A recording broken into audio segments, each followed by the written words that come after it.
Hi friends, welcome back to our channel. So Vinayaka Chavithi పర్వదినాన అందరికీ కూడా గణేష్ చతుర్థి శుభాకాంక్షలు. ఒకనాడు పార్వతీదేవి ఎందుకు తన పసుపు కొమ్ములతో శివునికి స్నానం చేస్తుండగా మన వినాయకుడు ఎందుకు కాపలాగా ఉన్నాడు, అలాగే ఆ మహత్యం ఏంటి అనేది మనము ఏ విధంగా మనకు శిరస్సు తల అనేది ఏనుగు తల ఎలా వచ్చింది అనేది ఇందులో వివరంగా ఇవ్వడం జరిగింది. ఎవరైనా తెలియని వారు ఉంటే ఈ కథ అనేది వినండి.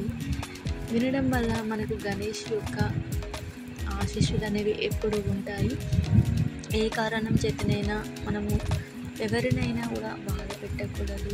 అలాగే కుమారుడైనటువంటి గణనాథుడు ఎలా తన తండ్రి శిరస్సు అనేది ఎలా వెతికి ఎలా తనకు అతికించాడు, అలాగే ద్వారం వద్ద తను ఎందుకు కాపలా ఉన్నాడు అనేది ఈ కథ ద్వారా మనము తెలుసుకుందాము.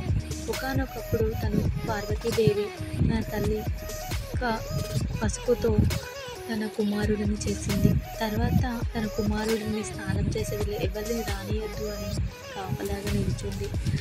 అలా శివుడు ఆ టైంలో రావడం వల్ల ఎవరు నువ్వు అని అడగడం గమనార్హం.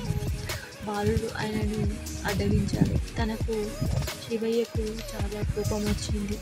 ఎవరు నన్ను ఇంత ధైర్యంగా మాట్లాడలేదు, కానీ ఈ బాలుడు ఎవరు అని తను ఆశ్చర్యపోయాడు.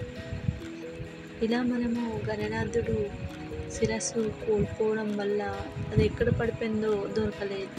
అప్పుడు శివుడు పార్వతీదేవి బాగా ఏడవడం వల్ల ఏనుగు యొక్క తలకు ప్రాణం పోసి తన కుమారుడికి అతికించాడు. అప్పుడు పార్వతీదేవి సంతోషంతో తన బాలుడికి మొదటి పూజ తనకే దక్కాలి అని ఆజ్ఞాపించాడు. ఇలా గణనాథుడు అనేవాళ్ళు భూలోకానికి వచ్చి తర్వాత నిమజ్జనం అనేది జరుగుతుంది. కాబట్టి మనం గణనాథుని యొక్క పూజలో ఆకుపచ్చ రంగు అనేది వేసుకోవడం అనేది శుభ ఫలితాలను ఇస్తుంది. కాబట్టి పూజలో అందరూ కూడా ఆకుపచ్చ వర్ణం ఖర్చు పైన పట్టుకొని పూజలో కూర్చొని ఇది చాలా మంచిది. అలాగే గణేష్ యొక్క ఆశీస్సులు మాకు మీకు ఉండాలని కోరుకుంటూ తప్పకుండా సబ్స్క్రైబ్ చేసుకోండి.